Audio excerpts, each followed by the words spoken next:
यहाँ पर इडियम्स हैं और पहला इडियम्स 2013, 18, 19, 20 में पूछा गया है। और ये क्या, आ बेड ऑफ रोजेज, इसको कैसे याद करेंगे? आ मतलब एक, बेड मतलब बिस्तर, ऑफ मतलब का की के, रोजेज का मतलब गुलाब, गुलाब से बना हुआ बिस्तर।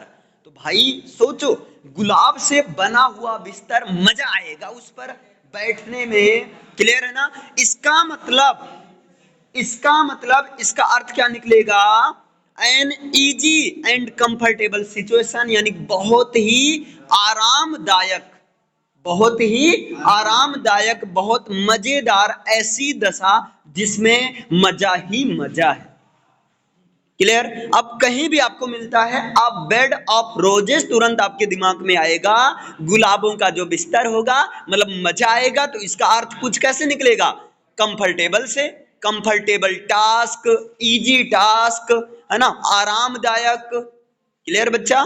दूसरा देखिएगा, यहां पर एग्जांपल भी दिया गया, life is not a bed of roses, यानी कि जीवन जो है रोजेज का बेड नहीं है, मतलब जीवन इतना आरामदायक नहीं है, जीवन इतना आसान नहीं है। तो देखिए आप एग्जैक्ट अर्थ निकाल ले रहे हो। Life is not a bed of roses, मतलब जीवन जो है गुलाब का बिस्तर नहीं है, फूलों का सेज नहीं। इसका अर्थ ये नहीं निकलेगा जीवन इतना आसान नहीं है। अब अर्थ भी आप निकाल सकते हो। पहला क्लियर है सबको? दूसरा देखिए, आ बर्ड्स आई व्यू। देखो, बर्ड्स आ मतलब एक, बर्ड्स मतलब पक्षी, अपास्ट्रोफी एस मतलब काकी के, आई का मतलब आंख, व्यू का मतलब देखना। पक्षी की आंख को देखना बहुत बड़ी बात हो जाएगी भाई, ध्यान देना। अगर कहा जाए कि अर्जुन वाली कहानी याद आ गई आप लोग को, अगर पक्षी की आंख को ही देखा जाएगा तो हम एक तो पक्षी की आंख की तरफ निगाहें यानी कि सरसरी नजर बनाकर रखेंगे, निगाहें को डिगने नहीं देंगे।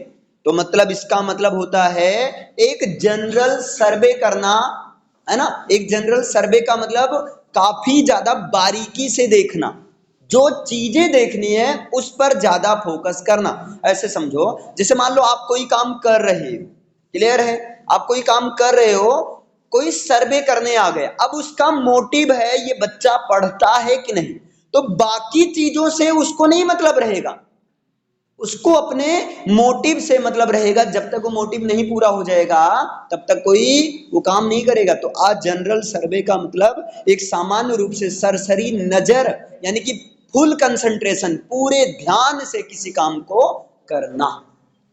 क्लियर? जैसे यहां पर देखिए एग्जांपल है, he had a bird's eye view of the city from the aeroplane. उसके पास एरोप्लेन से शहर को देखने का एक जो है बर्ड्स आई है, इसका मतलब जब वो एयरप्लेन पर जाता है तो एयरप्लेन से शहर को एक सरसरी नजर में काफी ध्यान से देखता है।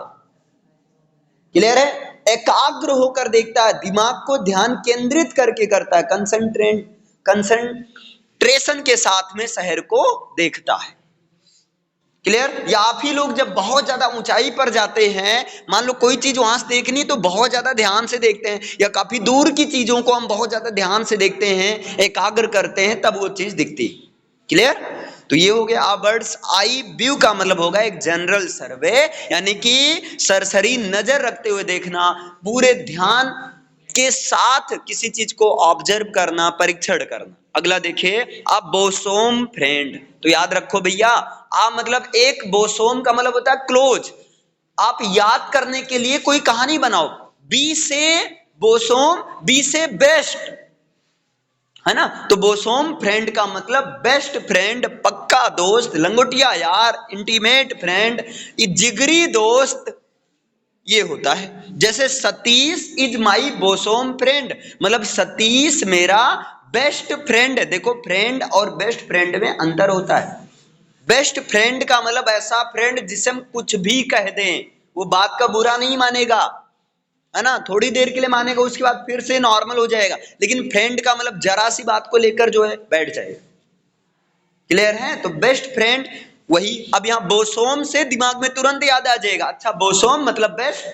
तो अगर कहीं मान लो आप बोसोम फ्रेंड हो तो वहां पर आप लिख सकते हो, अरे भाई इंटीमेट फ्रेंड अगर ना बोल पाओ तो वहां इंटीमेट फ्रेंड की जगह आप लिख सकते हो क्लोज फ्रेंड, फास्ट फ्रेंड, है ना, क्लियर, इस तरह से। या फॉरएवर फ्रेंड, हमेशा साथ रहने वाला फ्रेंड। आगे देखिए अगला है आ हार्ड नट टू क्रैक। आ मतलब एक, हार्ड मतलब कठिन, ऐसे याद कर लो, एक कठिन काम है नट, है ना। नट का मतलब होता है वो अखरोट, ठीक है, और टू क्रैक का मतलब फोड़ना, यानी कि अखरोट फोड़ना एक कठिन काम है। तो तुरंत इससे दिमाग में आ गया, अच्छा इसका मतलब डिफिकल्ट वर्क टू डू, कोई काम करना, किसी काम को करने में बहुत ज्यादा, यानी कि बहुत ज्यादा कठिन कार्य करना, ठीक है, यानी कि डिफिकल्ट वर्क टू डू, करने के लिए एक कठिन कार्य। तो इसका तुरंत आ जाएगा कि नहीं दिमाग में अर्थ। जैसे आप इसके शब्द को तोड़ कर देखोगे, आ हार्ड नट टू क्रैक, तुरंत दिमाग में आ जाएगा, अच्छा नट को यानी कि अखरोट को क्रैक करना बहुत कठिन है, इसका मतलब कठिन कार्य करना, difficult work to do. To pass MBBS course is not a hard nut to crack for sincere students, यानी कि MBBS को पास करना एक अच्छे स्टूडेंट के लिए, सिंसियर स्टूडेंट के लिए भी वो जो है एक कठिन कार्य नहीं, अच्छे स्टूडेंट के लिए कठिन कार्य नहीं है। MBBS अपने आप में बहुत बड़ा एग्जाम है, लेकिन अगर एक सिंसियर स्टूडेंट है तो उसके लिए ये जो है हार्ड नट टू क्रैक नहीं है, मतलब कठिन कार्य नहीं है, डिफिकल्ट टास्क नहीं है। अगला देखिएगा, यहां 2020 में पूछा गया ऑल एंड सन्ड्री। अब इसको कैसे याद कर दो, ऑल का मतलब सब कुछ, एंड का मतलब और, सन का मतलब सूर्य। देखिए कहानी के लिए मैं रिलेट करवा रहा हूं, याद करने के लिए कहानी को रिलेट करवा रहा हूं, ताकि ये शब्द से इसका जो एग्जैक्ट मीनिंग है वो याद आ जाए। ऑल का मतलब सब कुछ, सन ड्राई, सन का मतलब सूर्य, ड्राई का मतलब सुखाना, तो सूर्य जो होगा अपने प्रकाश से सब कुछ सुखा देगा, बिना किसी को देखे हुए कि अमीर है गरीब है क्या नहीं, इसका मतलब सब कुछ, हर कोई, बिना किसी भेदभाव के। अब एग्जैक्ट मीनिंग पर आप आसानी से पहुंच जाओगे कि नहीं।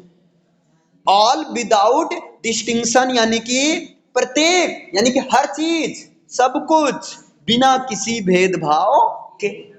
अब यहां पर एग्जाम्पल दिया गया है, I invited all and sundry to my son's birthday party. इसका मतलब मैंने अपने बेटे के, है ना, अपने बेटे के जन्मदिन के पार्टी पर मैंने सबको बुलाया, वो भी बिना किसी भेदभाव के, जो भी मेरे कांटेक्ट में था मैंने सबको बुलाया, इसका सेंस ये निकल रहा है। तो ऑल एंड सनड्राई यानी कि सूर्य सब कुछ सुखा देगा, इसका मतलब सब कुछ, और सब कुछ जब सूर्य सब कुछ सुखाता है तो क्या भेदभाव करता है, नहीं, तो भेदभाव ऑटोमेटिक कहानी से याद आ जाएगा। तो इसका एग्जैक्ट मीनिंग आप पहुंच जाओगे, प्रत्येक या सब कुछ या हर चीज बिना किसी भेदभाव के। अगला देखिए ऑल इन ऑल, ऑल का मतलब सब, इन ऑल सब में सब कुछ।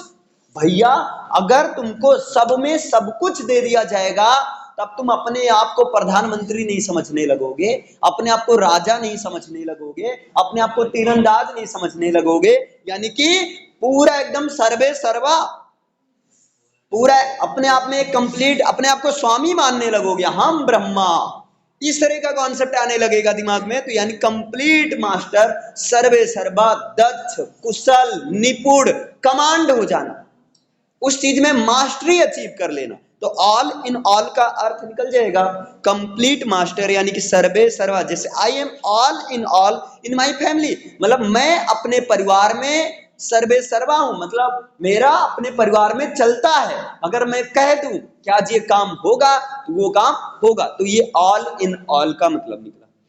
बताइए यहां तक मैंने 6 इडियम्स एंड फ्रेजेज पढ़ाया और 10 मिनट का समय लगा। 10 मिनट में अगर आप 6 याद कर ले रहे हो कहानी की तरीके से, और जैसे ये शब्द आएगा तुरंत कहानी दिमाग में क्लिक कर जाएगी, और जैसे कहानी क्लिक करेगी अगर ऑप्शनल में आएगा तो चारों ऑप्शन में से कोई ना कोई आप जरूर टिक कर ले जाओगे, एग्जाम टाइम रिवीजन कर लोगे। चलिए एक बार आप लोग बताएंगे अब बेड ऑफ रोजेस का मतलब क्या होगा, अपनी लैंग्वेज में आप बताओ। बहुत आसान काम, कंफर्टेबल, है ना, easy task, difficult, sorry, easy work, not difficult anything, या कंफर्टेबल सिचुएशन। दूसरा, अ बर्ड्स आई व्यू का मतलब क्या होगा? हाँ, सरसरी निगाह, एकदम एकटक देखना, एकदम ध्यान केंद्रित होकर देखना, एकदम जो है, जैसे कभी तुम लोग मूवी देखते हो, घर वाले बुला रहे, सुन, अब नहीं, जब एक खींच के लगता है, हाँ क्या हुआ, होता है ना कि नहीं, मूवी में एकदम एनरोल हो जाते हैं, पढ़ाई में एकदम खो जाते हो तुम लोग, है ना। चलिए अगला, तीसरा बताइए, अब बोसोम फ्रेंड मीन्स क्या होगा? बेस्ट फ्रेंड, घनिष्ठ मित्र, fast friend, close friend, forever friend, एकदम लंगोटिया यार, जिगरी यार। क्लियर है? हाँ, आगे, a hard nut to crack का मतलब क्या होगा? किसी काम को, किसी कठिन काम को करना, या किसी काम को करने में कठिन लगना, यानी कि कठिन काम को करना।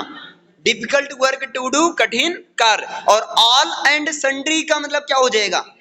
सब कुछ, बिना किसी भेदभाव के, या हर चीज बिना किसी भेदभाव के, प्रत्येक बिना किसी भेदभाव के। और ऑल इन ऑल का मतलब क्या होगा? सब में सब कुछ, सर्वे सर्वा, पूर्ण स्वामित्व, है ना, यानी कि कंप्लीट मास्टर, हेड मास्टर।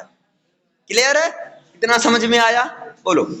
इस तरह से आप आसानी से याद कर सकते हैं।